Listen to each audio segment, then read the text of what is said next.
Ya, selamat pagi, selamat hari Minggu, rekan-rekan sekalian. Sebelum kita membaca firman Tuhan, mari kita bersatu di dalam doa. Tuhan bertata dalam kerajaan surga, kami bersyukur ya Tuhan, pada pagi ini kami boleh berkumpul ya Tuhan, meskipun via conference, tapi kami yakin dan percaya Tuhan, hati kami tetap padu ya Tuhan, kami ini boleh bersekutu ya Tuhan, dan kami boleh mempelajari firman-Mu. Tuhan Yesus, berkatilah hamba-Mu yang akan berbicara, biarlah setiap tutur kata yang keluar merupakan tuntunan daripada Roh Kudus-Mu. Terima kasih Bapa, dalam nama Tuhan Yesus Kristus kami berdoa dan mengucap syukur. Amin. Oke, pembacaan Alkitab terambil dari Yoel 2, ayat yang ke-28 dan 29. Yoel 2 ayat 28 sampai 29.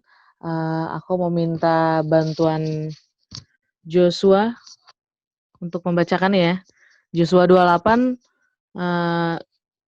Deo 29. Yoel 2 ayat 28. Kemudian daripada itu akan terjadi bahwa aku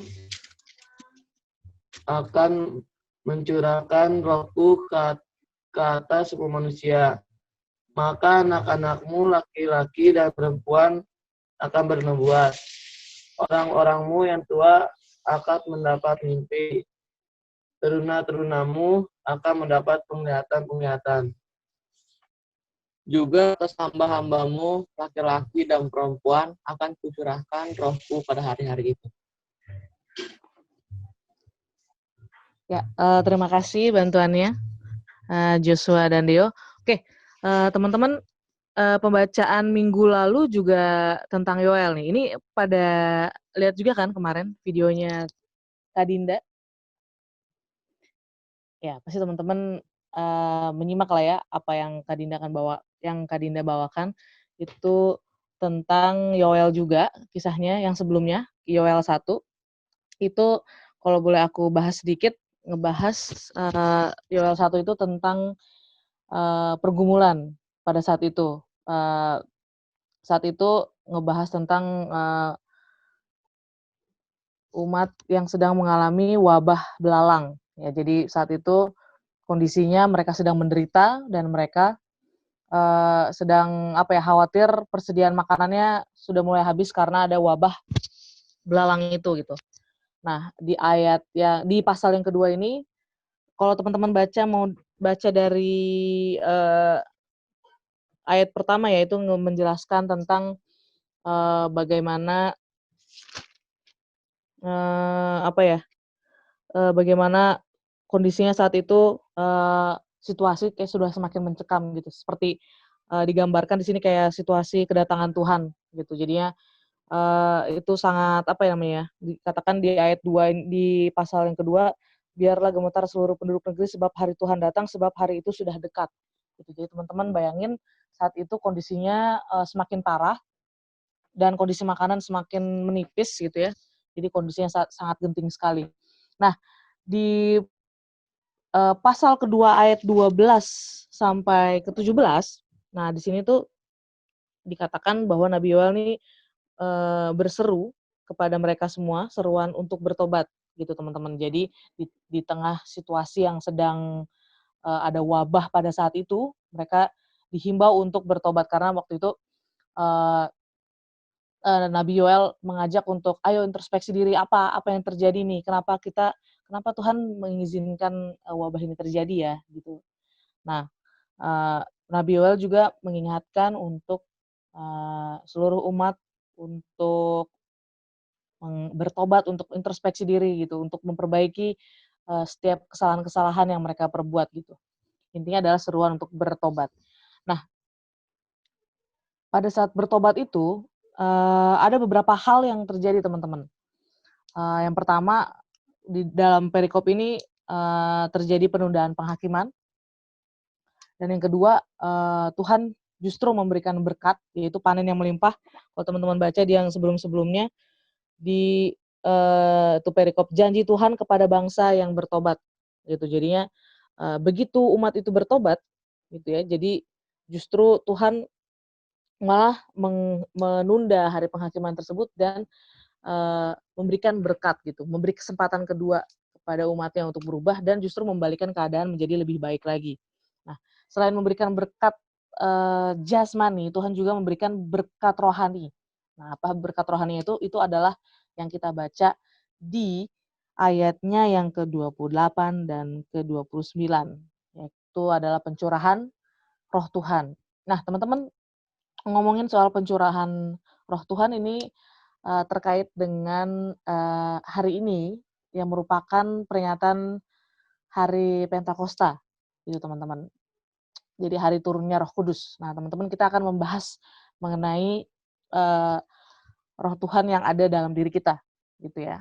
Di sini teman-teman yakin nggak bahwa di dalam diri kalian tuh masih ada Roh Tuhan ya? Pertama-tama itu sih ya. Teman-teman berarti adik kalian dan kakak kalian ya, berarti masih yakin nggak di dalam diri kalian tuh ada Roh Tuhan ya? Siapa tahu kan lagi pandemik ini ya yang Kak Bova bilang kan ada yang jadi Hindu atau jadi ada yang pindah agama gitu maksudnya. Ada yang mungkin ateis atau gimana? Apakah kalian makanya pertanyaan awalnya adalah apakah kalian yakin bahwa pada saat ini Roh Tuhan tuh masih ada di dalam diri kalian?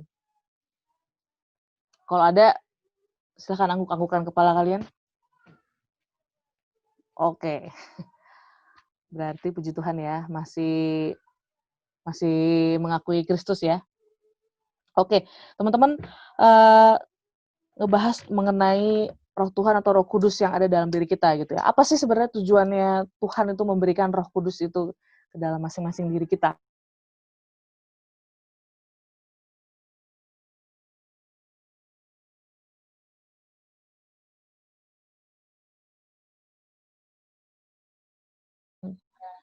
Roh Kudus ke dalam diri kita. Kira-kira buat apa ya? Untuk menjadi pembimbing melewati dunia yang kejam ini. Pembimbing skripsi? Belum ya? Oke, menjadi pembimbing. Oke. Opini yang bagus. Mari kita dengarkan lagi opini dari yang lain. Junior, kira-kira untuk apa ya Roh Tuhan itu ada dalam diri kita? Untuk menemani kita biar nggak belok-belok jalannya. Oh ya, biar tetap lurus ya. Oke. Satu lagi, makasih Junior. Satu lagi aku minta opininya dari Niko. Gimana nih, kira-kira? Niko yakin nggak di dalam diri Niko itu masih ada Roh Tuhan ya? Serem ya pertanyaannya. Niko. Oke, sambungannya mungkin masih oke. Niko, halo. Ulangi pertanyaan, Kak. Oh, pertanyaannya. Ya. Apa ibu kota dari bukan kan. Pertanyaannya adalah pertama-tama Niko yakin nggak kalau di dalam diri Niko tuh masih ada Roh Tuhan ya? Yakin. Yakin? Yakin nih? Yakin. 100.000 rupiah. Oke, Niko, pertanyaan berikutnya adalah, kira-kira buat apa ya si Roh Tuhan itu? Buat memberitakan firman Tuhan juga. Buat memberitakan firman Tuhan juga, oke. Berarti maksudnya Roh Kudus itu yang mengingatkan kita juga ya tentang firman Tuhan gitu ya maksudnya ya? Oke. Aku nangkep maksudnya Niko. Oke, secara kalau aku boleh menyimpulkan tadi ada sebagai pembimbing, ada sebagai untuk mengingatkan supaya nggak belok-belok gitu ya, untuk ngasih tahu tentang firman Tuhan. Oke. Secara garis besar tujuan dari pencurahan Roh Tuhan itu sendiri aku bagi menjadi dua. Yang pertama supaya umat atau kita itu tidak jatuh lagi di dalam dosa. Oke, sekarang teman-teman pada pernah baca berita nggak yang mungkin nggak terlalu baru-baru banget sih, cuma yang belakangan tentang gadis yang kayak usia SMP deh ya, usia remaja lah, masih usia teruna, itu yang mengalami kekerasan seksual, kemudian dia melampiaskannya dengan membunuh anak usia 5 tahun, gitu. Pernah dengar kisahnya kan ya? Aku lupa itu namanya siapa. Tapi ya usut punya usut ternyata dia juga, sebelum melakukan pembunuhan tersebut, dia juga, apa namanya ya, mengalami psikis yang trauma gitu ya, dia mengalami kekerasan gitu ya, dari orang terdekatnya sendiri gitu, dari kekasihnya dan dari pamannya kalau nggak salah ya. Nah, teman-teman, apa ya, saat kita melakukan sesuatu itu adalah kasus beratnya gitu ya, mungkin saat itu, ya dia tidak bisa mengendalikan dirinya gitu ya, dia sangat merasa, apa namanya ya, eee, bahwa anak kecil itu, anak yang tidak tahu apa-apa itu, ya layak untuk dibunuh gitu ya. Pokoknya, gue kesel banget nih mungkin atau apalah, mungkin dia punya alasan sendiri sehingga dia mengeksekusi anak umur 5 tahun tersebut gitu ya. Itu sangat miris banget ya teman-teman, apalagi mengetahui usianya sangat muda banget gitu ya. Kayaknya nggak terbayangkan aja gitu, usia segitu, bisa melakukan tindakan sekeji itu. Bahkan dia terlihat kayaknya, apa ya, terus pas dibunuh dimasukin ke dalam lemari ya kalau nggak salah itu. Jadi kayak, apa ya, entahlah mungkin dia saking saking traumanya banget atau apa gitu. Jadi, sehingga dia melakukan suatu tindakan yang, apa ya, sangat sangat, di luar batas gitu teman-teman. Nah, eee, mungkin kita juga pernah, bukan mungkin ya, pasti pernah melakukan suatu tindakan yang kalau kata junior tadi, belok-belok tadi gitu. Nah, aku mau tanya di masing-masing dan kakak lain dan adik lain, kapan terakhir kali kalian melakukan tindakan belok-belok gitu? Terakhir kali itu pas kapan? Coba mungkin dari Kaela gitu. Kaela terakhir kali melakukan tindakan yang salah.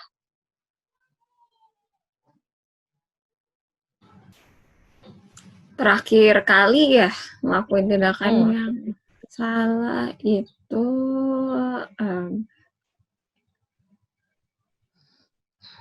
kemarin.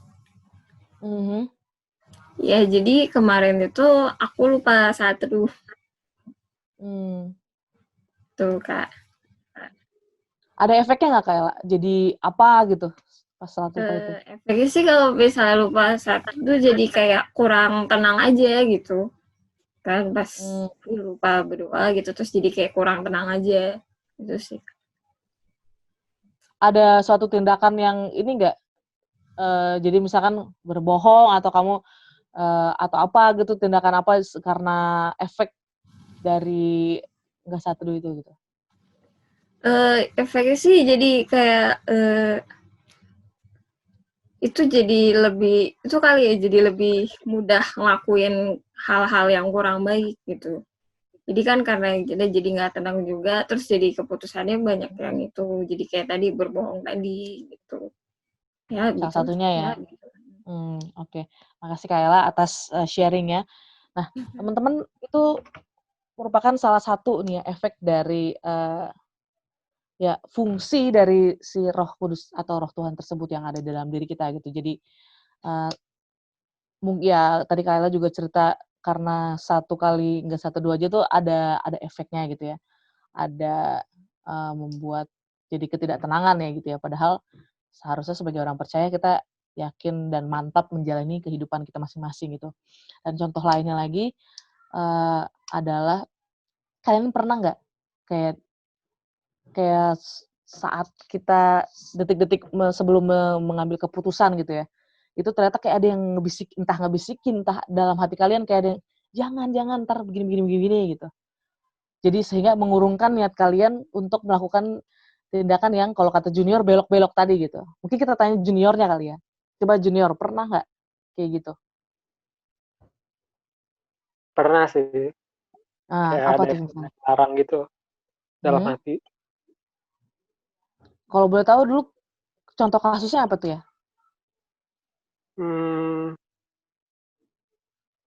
Mau ngegacu pulpen Sarasa. Ngegacu oh, ngambil pulpen. Sarasa. Nyolong gitu? Iya, Sarasa atau apa? pulpen mahal lah pokoknya. Oh, terus nggak jadi? Mm-mm. Karena ketahuan? Bukan, karena sadar gitu ya tiba-tiba ya. Oke. Berarti ada sesuatu yang menghalangi sehingga tidak jadi eksekusi itu ya. Oke. Halo, aku baru menyadari ini kita kedatangan Mora. Halo Mora, selamat hari Minggu. Halo Oke, Kak, mungkin kita nanya ke Mora ya. Mora, kita lagi ngebahas tentang roh Tuhan nih yang ada di dalam diri kita masing-masing. Nah, Mora sendiri merasa nggak di dalam diri Mora ada Roh Kudus? ada sih. Ada. Oke. Mungkin pertanyaan berikutnya adalah pernah nggak Mora ini tadinya tuh mau melakukan suatu tindakan yang tidak baik misalnya, tapi nggak jadi gitu. Karena entah sesuatu kayak ada bisikan atau ada dalam hati nurani gitu, jangan, nggak usah deh mendingan gitu. Pernah nggak? Ini sih apa namanya, ngambil duit emak. Ngambil apa?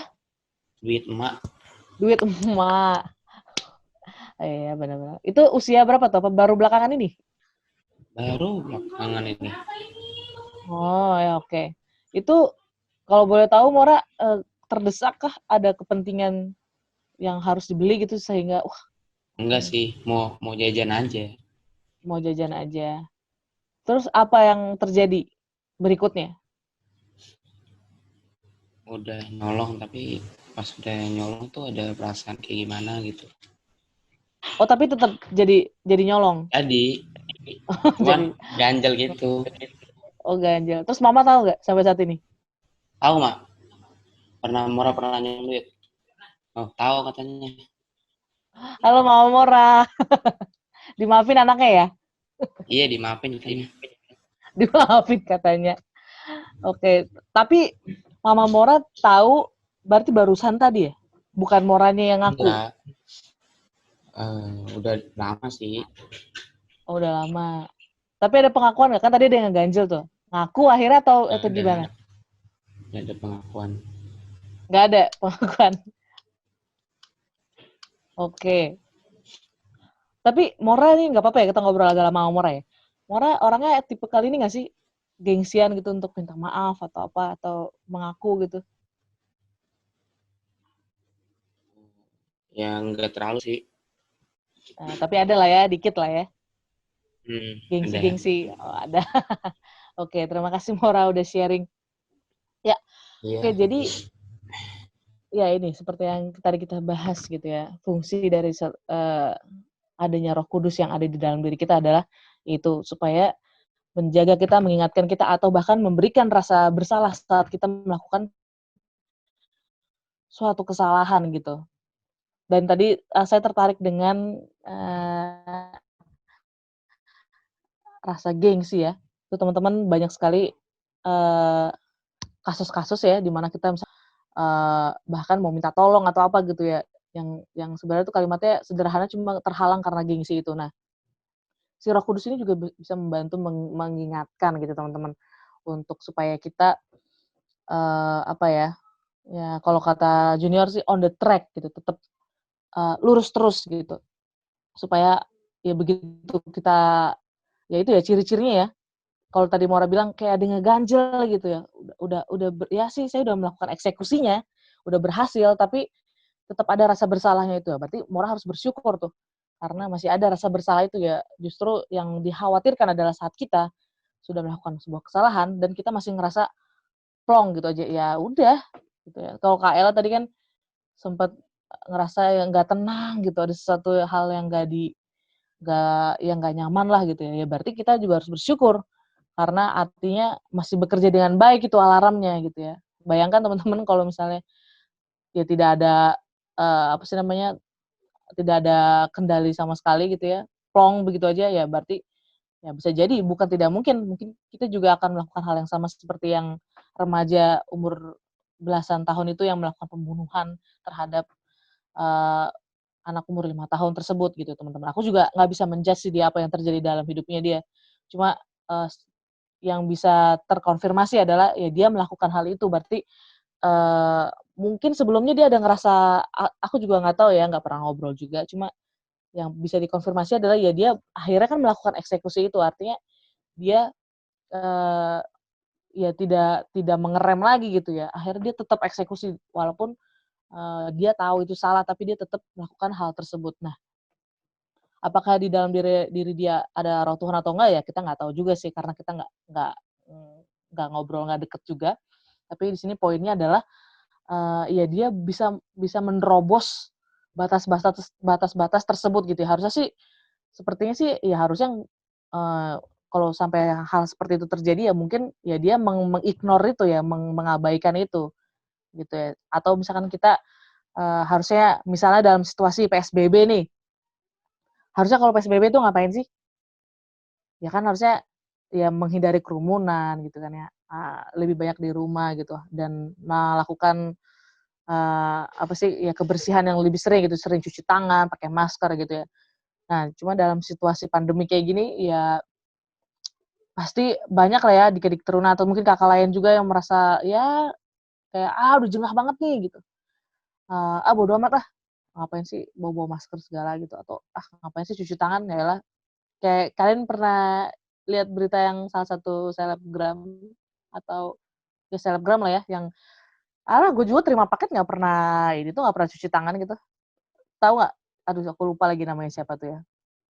Dia di wawancara gitu sehingga dikecam banyak netizen tuh karena ya dia pikir ya udahlah gitu. Ngapain sih cuci tangan segala gitu. Padahal nggak ada yang salah juga ya. Dengan cuci tangan itu kan baik ya. Ada ataupun nggak ada si virus ini pun kebiasaan untuk mencuci tangan itu kan sebenarnya baik gitu. Ya, tapi ya seperti itu misalnya kita tahu apa yang baik gitu, apa yang semestinya dilakukan, tapi tidak dilakukan gitu ya. Ya fungsinya Roh Tuhan tuh ya seperti itu untuk mengingatkan gitu. Ayo Joshua, Deo dalam hati mungkin, ayo nggak usah lah dulu nongkrong-nongkrong sampai pagi gitu ya. Nggak kayak gitu ya? Belum. Nggak usah lah minum-minum miras gitu. Enggak ya? Nah kayak gitu ya. Nggak mungkin lah ya. Ya artinya ya mungkin situasi yang seperti ini yang kita lebih sering di rumah banyak juga orang yang cukup stres ya. Ya mungkin justru godaannya semakin besar untuk melakukan sesuatu hal yang di luar dari jalur gitu. Nah, ini dia teman-teman pentingnya banget nih kenapa untungnya diangkat juga tema ini ya. Semoga dengan adanya Roh Kudus ini kita tetap dipertajam gitu loh. Tetap alarmnya itu tetap kita aktifkan gitu ya sehingga dalam situasi apapun, dalam kondisi sebosan apapun gitu ya, kita tetap mengikuti peraturan dari pemerintah gitu. Untuk PSBB, untuk memakai masker, untuk cuci tangan sebelum melakukan untuk makan atau apapun gitu ya. Jadi standar-standar itu terus kita lakukan meskipun itu hal sepele gitu. Nah, itu salah satu contoh dari aplikasi yang sederhana yang bisa kita lakukan gitu ya. Jadi adanya Roh Tuhan itu juga mengingatkan kita atau menjaga kita supaya kita tuh tidak jatuh lagi di dalam dosa gitu untuk mengingatkan kita. Kemudian hal yang kedua itu fungsinya adalah supaya umat sadar bahwa Tuhan itu selalu bersama mereka dan selalu menguatkan mereka. Nah ini mungkin terkait dengan contoh kasus yang tadi ya, yang itu sih mungkin kasusnya cukup cukup ekstrim yang soal anak usia belasan tadi itu yang mengalami kekerasan seksual itu dia sampai apa sih ya mungkin dia depresi juga gitu ya. Teman-teman ngeliat nggak sih dia itu sampai yang ngegambar gitu ilustrasi tentang dia dijerat pakai tali itu kayak ilustrasi ya dia mungkin kayak gitu kondisinya dia tuh sedang terjerat oleh tali gitu ya oleh orang-orang terdekatnya gitu bahkan disebutnya kalau di berita itu beberapa kali teman-teman artinya kebayang nggak ya mudah-mudahan nggak pernah terjadi sih ya cuma kebayang nggak sesuatu hal yang sangat buruk itu tuh terjadi dan itu berkali-kali dan itu orang terdekat kalian yang melakukannya gitu jadi kebayang trauma yang sedang dia alamin oleh si remaja itu aku lupa sih ya tapi dia kasih inisial sih tapi nggak pernah ditunjukin wajahnya cuma hasil karyanya itu cukup menggambarkan bahwa orang ini cukup depresi sih dia gambar Slenderman ya kan teman-teman tahu nggak sih Slenderman pokoknya yang horor-horor itulah ya jadi segitu depresinya dia gitu atas apa yang terjadi dalam hidup dia. Nah, roh Tuhan ini juga berfungsi untuk apa ya, meningkatkan kembali kepercayaan diri kita gitu ya. Mengingatkan selalu bahwa hal-hal buruk itu terjadi, iya memang terjadi, tapi itu selalu ada roh Tuhan yang selalu menyertai diri kita gitu ya. Nah, mungkin teman-teman di sini pasti juga pernah ngerasain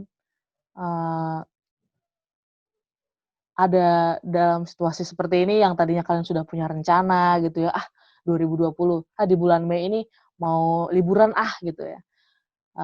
Ya Pak ya, harusnya mau liburan nih, mau nginep di mana misalkan gitu. Atau punya planning-planning bagus, mau futsal atau mau jalan-jalan kemana gitu. Ini kan libur ya, long weekend nih kan.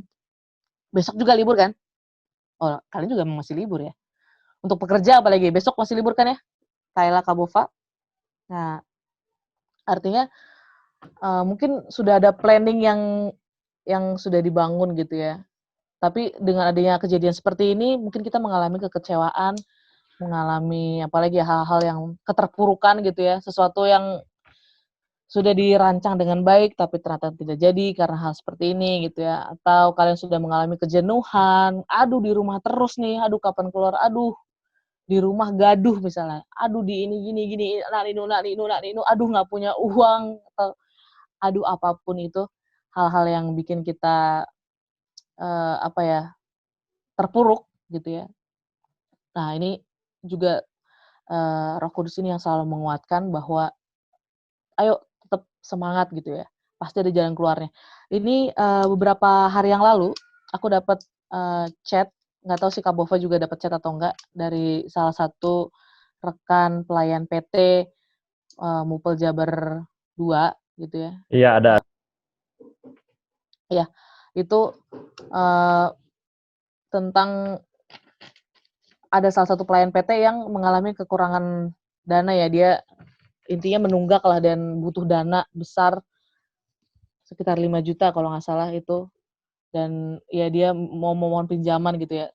Itu segitu, aku ngebayangin sih kalau di posisi dia dan dia itu sebagai kepala keluarga, teman-teman bayangin bahwa ya dia mungkin nggak mikirin dirinya sendiri, tapi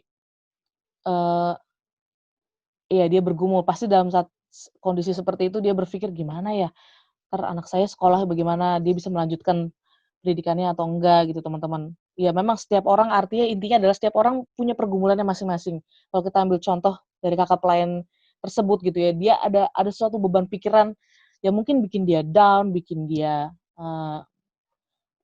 mungkin putus asa juga gitu. Nah, ini dia fungsi dari Roh Kudus tersebut atau Roh Tuhan yang ada dalam diri dia untuk selalu menguatkan, dan itu terbukti teman-teman bahwa rekan-rekan pelayan PT lainnya itu akhirnya, walaupun ini dia nggak tahu ya kondisinya, tapi dia teman-teman yang lain akhirnya bersatu padu gitu ya, ayo kita urunan yuk gitu bahasanya, ayo urunan untuk membantu pelayan PT tersebut gitu. Artinya kan di sini Tuhan tidak tinggal diam atas apa yang terjadi, hal-hal buruk yang terjadi dalam kehidupan setiap umatnya gitu ya. Tidak ditinggalkan begitu saja si kakak layan tersebut merana terus gak ada jalan keluar gitu ya. Aku yakin sih dalam minggu ini itu uangnya terkumpul. Dari mana saja, karena beliau juga orangnya baik, dia juga aktif dalam pelayanan gitu ya. Jadi pasti ada jalan keluar gitu. Yang mau aku coba bilang adalah teman-teman, dengan pergumulan versi kita masing-masing, dengan keputusasaan kita, mungkin ketidakpercayaan diri atau apalah hal-hal yang terjadi, hal-hal buruk, kejenuhan ataupun apapun yang buruk yang terjadi dalam hidup kalian gitu ya. Jangan mengignore atau jangan mengabaikan gitu ya. Ini Roh Kudus yang sedang bekerja nih, gitu. Tetap semangat, jangan sampai salah ngambil keputusan, salah ngambil tindakan seperti yang tadi kita bahas tentang contoh soal remaja yang membunuh anak umur 5 tahun itu. Jangan sampai kita saking depresinya atau saking kita trauma atau apapun hal buruk yang terjadi terus kita gegabah untuk melakukan tindakan yang salah gitu teman-teman. Kalaupun memang ada hal-hal yang memang butuh butuh konsultasi ataupun hal-hal yang bikin nggak percaya diri ataupun hal-hal negatif yang sedang terjadi dalam hidup kalian, boleh di-sharing ke kakak layannya gitu ya. Kak Ella, Kak Bova gitu. Aku kan juga bersedia pasti untuk mendengarkan, ayo butuh apa gitu, ayo kenapa. Jadi jangan dipendam sendiri dan akhirnya melakukan suatu tindakan yang gegabah gitu teman-teman. Karena beberapa di antara kalian juga ada yang melakukannya kok. Jadi nggak perlu merasa malu atau merasa, ngapain sih kok harus diceritain kayak gini sama yang lain gitu ya, jangan. Karena ya itu sharing, itu gunanya sharing dan siapa tahu dari sudut pandang orang lain ada sesuatu hal yang positif gitu ya, Tuhan memakai orang lain untuk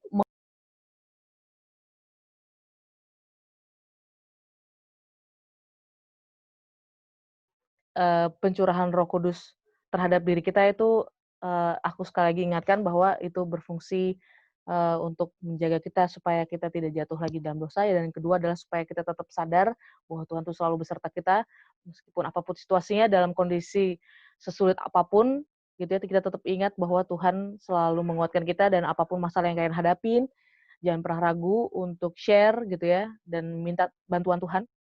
Selalu berdoa gitu ya, meminta untuk Roh Kudus, ayo kuatkan saya dalam menghadapi pergumulan apapun yang dihadapi saat ini gitu ya. Mungkin teman-teman ada yang merasa atau keluarganya saat ini sedang mengalami dampak negatif dari COVID gitu ya, teman-teman. Jangan pernah memendam itu sendiri, selalu share gitu ya, berdoa minta kekuatan dan juga share, bisa juga ke kakak-kakak lain atau ke pihak-pihak yang kompeten gitu untuk membantu menyelesaikan segala problema yang ada gitu teman-teman. Demikian sharing kita hari ini. Selamat hari Pentakosta teman-teman, dan ingat selalu mengaktifkan alarm Roh Kudus yang ada dalam diri kalian gitu. Ada yang kita masuk dalam doa syafaat, teman-teman. Ada yang mau didoakan lagi selain tadi besok hari Rabu Kamis ya, ada UAS, kakak layannya mungkin kerjaan atau apa ya, ada yang terdampak ini nggak sih COVID? Masih aman semua ya? Puji Tuhan kalau masih aman. Aman. Kita masuk dalam doa syafaat. Mari rekan-rekan kita bersatu di dalam doa.